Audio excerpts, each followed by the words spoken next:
États-Unis. Quelles sont les conséquences de la victoire de Donald Trump pour l'Afrique? Maroc.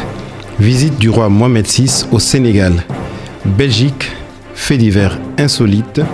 Une automobiliste s'est retrouvée bloquée dans la station pré-métro Lémonier ce jeudi soir. République démocratique du Congo. Une page sportive. Finale, retour de la Coupe de la Confédération africaine opposant les tout-puissants Mazembe de la République démocratique du Congo contre Mouloudia Olympique de Béjaïa d'Algérie. Reportage à Bruxelles également de la retransmission sur écran géant et interview du président Moïse Katumbi Chapwe. Madame, mademoiselle, monsieur, bonjour. Le journal d'Al-Mouatine. Après la victoire de Donald Trump, la question qui se pose désormais est celle des conséquences pour l'Afrique.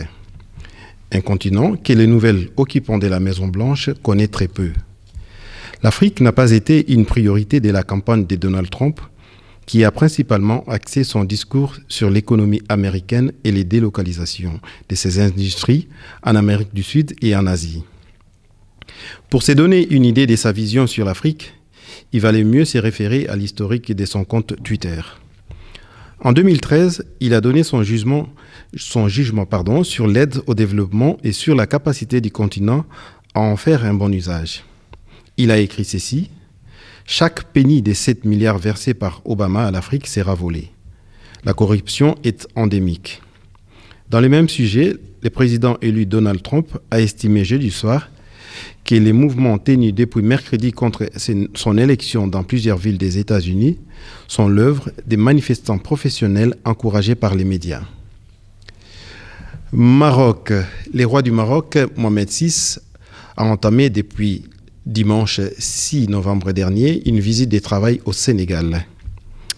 Au cours de sa visite, il a fait don de plus d'une tonne de médicaments au profit du Conseil national sénégalais de lutte contre le sida. Ces dons comprennent 3 familles de médicaments, des antiviraux, des antibactériens et des antifongiques prescrits dans les traitements des maladies et d'infections liées au virus du sida.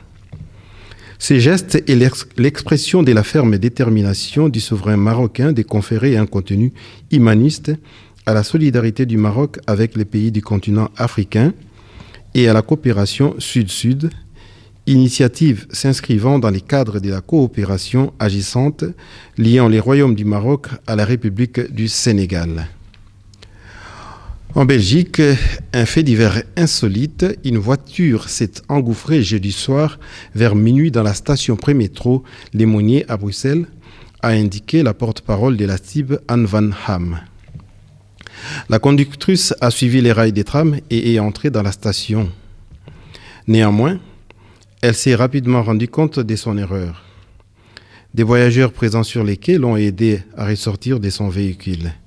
C'est grâce à leur intervention rapide que la circulation n'a pas été perturbée plus longtemps. République démocratique du Congo, une cinquantaine de supporters du tout-puissant Mazembe s'étaient donné rendez-vous dimanche dernier dans la périphérie bruxelloise, dans la commune de Wezenbeek-Opem.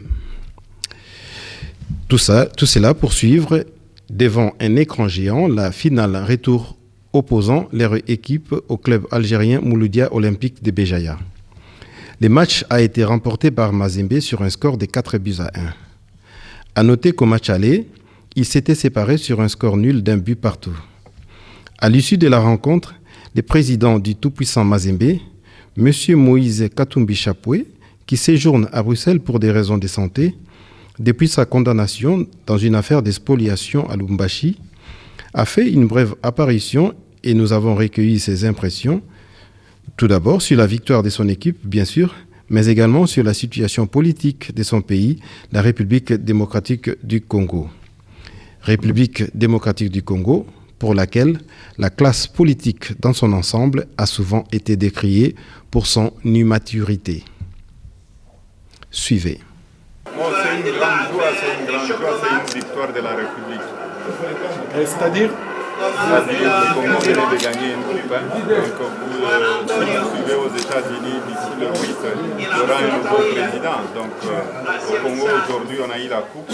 Il reste 40 quelques jours pour le président Kabila pour la première alternance.